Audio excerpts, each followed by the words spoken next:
बेटा हम क्या सीखने जा रहे हैं, अब हम सीखने जा रहे हैं कि एक पार्टनरशिप फर्म जब 1 साल अपना कंप्लीट कर चुकी होती है बिजनेस करते हुए, उनको जो नेट प्रॉफिट या नेट लॉस हुआ होता है, तो उस प्रॉफिट या लॉस का हम डिस्ट्रीब्यूशन, एलोकेशन या फिर एप्रोप्रिएशन सीखने वाले हैं। और इस एप्रोप्रिएशन को करने के लिए एक अकाउंट आपको बनाना सिखाया जाएगा, जिस अकाउंट का नाम बेटा रखा जाएगा profit and loss appropriation account. तो बेटा ये टी शेप फॉर्मेट हुआ करेगा, जैसे बीच में T shape, right hand side credit, left hand side debit, particular amount, particulars,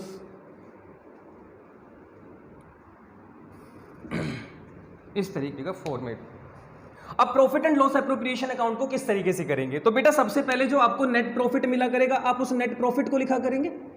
जो भी आपको प्रॉफिट एंड लॉस अकाउंट से निकल कर आएगा, उस नेट प्रॉफिट को आप यहां मेंशन किया करोगे, है ना। याद करो बेटा, ट्रेडिंग अकाउंट बनता था तो उससे ग्रॉस प्रॉफिट निकलता था। ग्रॉस प्रॉफिट को P&L अकाउंट में क्रेडिट साइड ट्रांसफर किया करते थे। अब इसके नीचे कौन सा अकाउंट बन रहा है, प्रॉफिट एंड लॉस अकाउंट। तो यहां पे जो नेट प्रॉफिट मिलता था P&L अकाउंट में, उसको नेट प्रॉफिट को इधर क्रेडिट साइड ट्रांसफर कर दिया गया।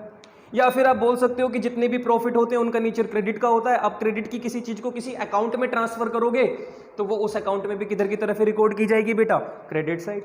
जैसे नेट प्रॉफिट का नेचर क्रेडिट का है, अगर आप ट्रांसफर की एंट्री पास करो बेटा, क्योंकि हर अकाउंट में हर समस्या का हल एक जर्नल एंट्री से मिलता है।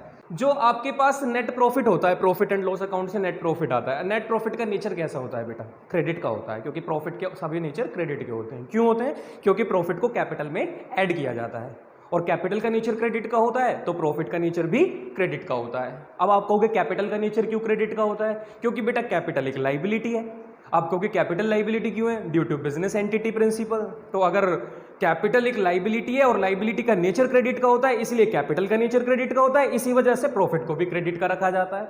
ठीक है, तो अब मैं कहूं कि नेट प्रॉफिट का नेचर क्रेडिट का, और अगर मैं उसे ट्रांसफर करूं तो बेटा profit and loss account debit. जब भी कोई चीज ट्रांसफर की जाती है तो उसका बेटा नेचर अगर क्रेडिट का है तो उसे ट्रांसफर करने के लिए डेबिट कर देते हैं, और अगर कोई अमाउंट डेबिट है उसको ट्रांसफर करना है तो क्रेडिट कर देते हैं। तो जब बेटा प्रॉफिट को हमेशा प्रॉफिट एंड लॉस करके ही बोलते हैं।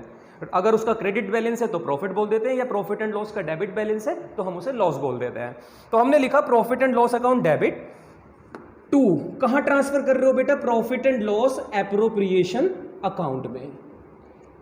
तो ये जर्नल एंट्री बन गई प्रॉफिट को ट्रांसफर करने की, profit and loss account debit to profit and loss appropriation account. अब मैं कहता हूं बेटा हमने 11th में ये भी सीखा है कि जब जर्नल एंट्री बनती है तो उसको पोस्ट किया जाता है। अब बेटा जिन बच्चों को ये लग रहा है कि 11th का नाम मत लो, 11th में तो पढ़ते ही नहीं थे हम, 11th में तो हमने कभी पढ़ाई ही नहीं की, तो बेटा हम आपको बता रहे हैं ये भी आपको हम ही सिखाएंगे। आपको हमारी वीडियो में सब मिलेगा A to Z, 11th की बेसिक से लेके 12th की एंड तक, एक एक पॉइंट इतने कॉन्सेप्चुअल तरीके से, इतने बेहतरीन तरीके से तुम्हें मैं समझाऊंगा कि आपको कभी ये महसूस ही होना बंद हो जाएगा आज के बाद कि अकाउंट्स भी कोई हार्ड सब्जेक्ट है या अकाउंट्स में कोई प्रॉब्लम भी हुआ करती है। कुछ नहीं बेटा, एंट्री ऐसे, अकाउंट ऐसे, उनकी पोस्टिंग ऐसे, स्टेटमेंट बनानी ऐसे। अब सोच रहे हो ऐसे ऐसे ऐसे हो रहा है सारा काम। ठीक है, अभी अभी सीखिए मैंने बजानी, तो मैं बजा देता हूँ बीच बीच में इसको। तो profit and loss appropriation account में ट्रांसफर किया, तो प्रॉफिट का नेचर क्रेडिट का, तो प्रॉफिट एंड लॉस को डेबिट कर दिया, क्योंकि क्रेडिट को ट्रांसफर करना है तो डेबिट, और एप्रोप्रिएशन मैं कहता हूँ बेटा इसकी पोस्टिंग करवाओ। क्या करवाओ, इसकी पोस्टिंग। आप क्या कहोगे कि हम कौन सा अकाउंट बना रहे हैं सर ये बता दो। मैंने कहा बेटा profit and loss appropriation account बना रहे हैं। तो आपने कहा इस एंट्री में क्या कहीं प्रॉफिट एंड लॉस एप्रोप्रिएशन लिखा है, मैंने कहा हाँ बेटा क्रेडिट में प्रॉफिट एंड लॉस एप्रोप्रिएशन लिखा है। तो आपने कहा पकड़ लो इसको, प्रॉफिट एंड लॉस क्रेडिट में लिखा है तो इस अकाउंट में भागते हुए जाना है क्रेडिट साइड। मैंने कहा बेटा आगे क्रेडिट साइड। आपने कहा सर अमाउंट लिख दो यहाँ भैया, हमने लो अमाउंट लिख दिया कि जो भी अमाउंट था प्रॉफिट एंड लॉस एप्रोप्रिएशन का वो हमने ये लिख दिया, इसके सामने जो अमाउंट लिखा होता है क्रेडिट साइड। अगर ये अकाउंट क्रेडिट है, मतलब एंट्री में अकाउंट क्रेडिट है, तो अमाउंट भी पोस्टिंग करते वक्त क्रेडिट साइड ही लिखना होगा। लेकिन बेटा यहाँ जो रीजन लिखा जाएगा वो रीजन हमेशा डेबिट वाला लिखा जाता है। ऐसी तो एंट्री पोस्ट होती है कि अगर क्रेडिट हुआ है वो अकाउंट तो उस अगर कोई अकाउंट एंट्री में क्रेडिट है तो उस अकाउंट में क्रेडिट साइड ही अमाउंट डलेगा, लेकिन रीजन हमेशा डेबिट वाला लिखा जाएगा। तो डेबिट में रीजन क्या है, प्रॉफिट एंड लॉस अकाउंट। तो देखो बेटा प्रॉफिट एंड लॉस अकाउंट, मैंने नेट प्रॉफिट लिख दिया साथ में कि ये प्रॉफिट एंड लॉस अकाउंट से प्रॉफिट था। समझ में आ गई बात? चलिए अब बेटा ये तो हो गया यहां तक की बात। आगे बढ़ते हैं, पार्टनरशिप डीड है या पार्टनरशिप डीड नहीं है। अगर पार्टनरशिप डीड नहीं है तो प्रॉफिट इक्वल बटेगा और कोई भी चीज अलाउ नहीं की जाएगी। बात करते हैं अगर रिटर्न पार्टनरशिप डीड होती, अगर पार्टनरशिप रिटर्न में होती, पार्टनरशिप डीड होती, तो पार्टनर्स को क्या क्या अलाउ किया जाता? तो बेटा क्या क्या सब कुछ अलाउ किया जाता जो डीड में लिख दिया जाता। मतलब पार्टनर अगर कैपिटल पे इंटरेस्ट मांगते तो इंटरेस्ट ऑन कैपिटल भी उनको पे किया जाता, जो भी परसेंट लिखी हुई होती। अगर पार्टनर्स को सैलरी बोली हुई होती तो पार्टनर्स को सैलरी भी पे की जाती। पार्टनर्स को अगर कमीशन की बात कर दी जाती तो कमीशन भी पे की जाती। अगर पार्टनर ने ड्राइंग की हुई है तो इंटरेस्ट ऑन ड्राइंग चार्ज भी कर लिया जाता। उसके अलावा अगर पार्टनर्स कुछ पैसा प्रॉफिट में से उठा के रिजर्व में डालना चाहते हैं तो रिजर्व भी क्रिएट कर दिया जाता। एग्जांपल के तौर पे बेटा एक मेज है, एक टेबल है, उस टेबल पे उठा के प्रॉफिट रख रखा है साल के लास्ट में, और वो प्रॉफिट इस अकाउंट में, ये टेबल है उसमें क्रेडिट साइड खन्ने बना दिए, खन्ने खांचे खींच रखे हैं और उसमें क्रेडिट साइड लिख रखा है नेट प्रॉफिट हमने। अब इस नेट प्रॉफिट को क्या करना है? उठा उठा के पार्टनर्स को देना है, डायरेक्ट प्रॉफिट नहीं बांटना, क्योंकि पार्टनर्स के बीच में जो भी ये एग्रीमेंट हुए इन पैसे को भी पार्टनर को प्रॉफिट में से ही देना है। तो आप कहोगे बेटा कि ये जो interest on capital, salary, commission, ये तो पहले ही दे देने चाहिए प्रॉफिट में, तो सीधा डिस्ट्रीब्यूट ना बेटा। जो ओनर होते हैं वो प्रॉफिट को एप्रोप्रिएशन करते हैं। एप्रोप्रिएशन का मतलब कोई भी मालिक तब तक बिजनेस से 1 रुपया लेता नहीं है जब तक उसको ये ना पता चल जाए कि बिजनेस में प्रॉफिट हुआ है। क्योंकि अगर प्रॉफिट होने से पहले वो बिजनेस से पैसा लेने लग जाए, सैलरी मांग ले, कमीशन, और आगे चल के बिजनेस को लॉस हो गया तो उसका इंपैक्ट भी तो वापस उसी पे पड़ना है। तो पार्टनर कभी भी पहले प्रॉफिट में से इंटरेस्ट, सैलरी नहीं लेते, पहले प्रॉफिट हो जाने देते, फिर प्रॉफिट में से ही इस पैसे को चार्ज करते हैं, मतलब मांगते हैं, एप्रोप्रिएशन करवाते हैं। प्रॉफिट एप्रोप्रिएशन का मतलब ये होता है कि प्रॉफिट का बंटवारा करना अलग अलग सेक्शन में। कैसे कि अगर इंटरेस्ट ऑन कैपिटल देनी है तो बेटा मैंने बोला ना, टेबल ये है, इस टेबल में प्रॉफिट रखा हुआ है। अब मालिक कहते हैं कि लाओ जी हमें हमारा इंटरेस्ट दे दो। हमने प्रॉफिट को उठाया और इंटरेस्ट पे करना शुरू कर दिया। अब आप मुझे बताओ, अगर प्रॉफिट में से इंटरेस्ट दे दिया तो क्या उस प्रॉफिट को, जो रखा प्रॉफिट है, वो कम होना स्टार्ट हो जाएगा? बिल्कुल हो जाएगा। और आप बताओ, अगर कोई अकाउंट में चीज क्रेडिट साइड रखी हुई है और अगर उसमें से इंटरेस्ट दे दिया तो उसको कम करने के लिए हमें डेबिट साइड लिखना पड़ेगा। यही कॉन्सेप्ट कहता है।